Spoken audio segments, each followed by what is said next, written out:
wabarakatuh. Halo guys, perkenalkan nama saya Aulia Asyatu Febrina, NIM 47 dari kelas Psikologi SAM 2. Di sini saya akan menjelaskan definisi kepribadian dan faktor-faktor yang mempengaruhi perkembangan kepribadian. Langsung saja di sini saya akan menjelaskan definisi kepribadian menurut Sigmund Freud. Definisi kepribadian menurut Sigmund Freud adalah keseluruhan cara kita berpikir, merasa, dan bertindak dalam kehidupan sehari-hari. Kepribadian ini mencakup hal-hal yang kita sadari atau disebut prasadar, dan hal-hal yang tersembunyi dari diri kita yang disebut tak sadar. Menurut Sigmund Freud, kepribadian ini memiliki 3 bagian utama, yaitu id. Id itu terdiri dari keinginan-keinginan dasar seperti makan, minum, dan kesenangan-kesenangan yang lain. Yang kedua, ego. Ego itu untuk menyeimbangkan keinginan-keinginan tadi. Jadi ego itu fungsinya untuk menyeimbangkan keinginan-keinginan kita tadi itu fungsinya. Yang ketiga adalah superego. Superego itu terdiri dari moral, nilai, semacam itu ya. Jadi fungsinya superego itu kayak memfilter mana yang baik dan mana yang buruk, seperti itu. Baik, selanjutnya di sini saya akan menjelaskan faktor-faktor yang mempengaruhi kepribadian. Yang pertama adalah pengalaman masa kecil. Misalnya, saat orang tua kita memperlakukan kita di saat kecil, waktu kita masih kecil, itu akan berdampak di kepribadian kita saat kita dewasa nanti. Mungkin seperti itu ya. Jadi lebih ke cara mendidik orang tua saat kita masih kecil itu tadi. Nanti itu dapat mempengaruhi kepribadian kita saat kita dewasa. Yang kedua adalah insting. Insting itu seperti dorongan-dorongan dasar kayak rasa haus, lapar, atau rasa ingin dihargai. Itu juga mempengaruhi bagaimana nanti kita cara bertindaknya. Ya, kita nanti bertindaknya gimana kalau kita mendapatkan dorongan-dorongan tersebut. Selanjutnya faktor lingkungan sosial.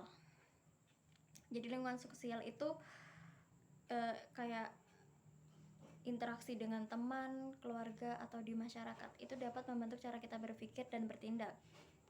Jadi kayak misal kita hidup di lingkungan yang positif, mungkin itu akan memberikan dampak kita yang baik. Kalau kita di lingkungan yang buruk, itu dapat berdampak buruk juga di diri kita.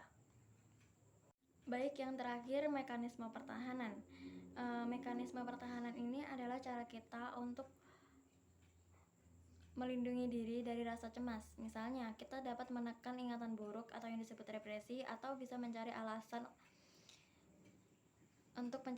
alasan dari hal yang tidak menyenangkan atau disebut rasionalisasi. Mungkin seperti itu ya teman-teman. Baik, selanjutnya saya akan menjelaskan definisi kepribadian dan faktor-faktor yang mempengaruhi perkembangan kepribadian menurut Alfred Adler. Langsung saja, definisinya, kepribadian itu cara seseorang berpikir dan merasa atau bertindak dalam hidupnya yang terbentuk oleh tujuan hidup dan hubungan dengan orang lain. Baik, di sini saya akan menjelaskan faktor-faktor yang mempengaruhi kepribadian menurut Adler. Langsung saja, yang pertama adalah usaha untuk sukses. Jadi seseorang akan berusaha menjadi lebih baik dan mengatasi kekurangan mereka. Misalnya, saya ingin menjadi seseorang yang sukses. Saya akan berusaha semaksimal mungkin untuk menjadi orang yang lebih baik dari sebelumnya, dan saya akan mengatasi kekurangan-kekurangan di kehidupan saya yang sebelumnya.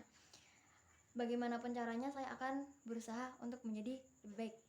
Itu yang dapat menjadi faktor kepribadian. Yang kedua adalah cara pandang. Cara pandang itu bagaimana seseorang memandang masa depan daripada kenyataan yang saat ini. Jadi kayak ntar gimana ya ke depannya, seperti apa, daripada memikirkan keadaan yang saat ini. Dan yang ketiga adalah gaya hidup. Gaya hidup itu seperti kebiasaan sehari-hari, beraktivitas, atau cara berpakaian. Itu dapat mempengaruhi kepribadian kita. Mungkin sekian itu saja penjelasan dari definisi dan faktor-faktor yang mempengaruhi perkembangan kepribadian. Selanjutnya saya akan mengkritik tentang teori-teori yang telah saya pelajari tadi. Baik, di sini saya akan mengkritik teori-teori yang telah saya pelajari. Langsung saja saya akan mengkritik teori milik Sigmund Freud dan Alfred Adler. Jadi, Sigmund Freud itu lebih fokus untuk memahami konflik internal dan pengaruh masa kecil. Jadi teori milik Freud ini bisa lebih relevan ya teman-teman, karena terfokus ke pengaruh bawah sadar, pengalaman masa kecil, dan mekanisme pertahanan diri. Dan untuk teori milik Alfred Adler itu lebih fokus menekankan ke hal yang positif dan fokus ke masa depan. Tuh. Jadi dia tuh menekankan untuk ke masa depan, maksudnya tuh kalau lebih fokus ke masa depan dan kepedulian sosial serta kebebasan untuk menentukan hidupnya. Jadi teori dua ini memiliki kekurangan dan kelebihan masing-masing. Untuk Sigmund Freud itu lebih fokus ke memahami masalah tekanan batin, sedangkan Alfred Adler lebih ke fokus ke masa depan. Mungkin seperti itu ya teman-teman kritik saya tentang dua teori tersebut. Terima kasih. Selanjutnya, baik teman-teman, di sini saya akan memberikan pendapat terkait pandangan antar tokoh dan ilmuwan psikologi tentang manusia dari aspek kepribadian. Langsung saja, pendapat saya mengenai perbedaan pandangan dari antar tokoh itu gini, manusia itu tidak dapat dilihat dari satu sudut pandang saja. Jadi kita dapat memahami manusia dari berbagai sudut pandang, misalnya dari perasaan, pengaruh masa kecil atau pengalaman masa kecil ya, dan hubungan sosial mereka. Kenapa berbeda? Karena manusia itu kompleks. Jadi sudut pandang itu atau teori-teori dari antar tokoh itu sebenarnya semuanya penting.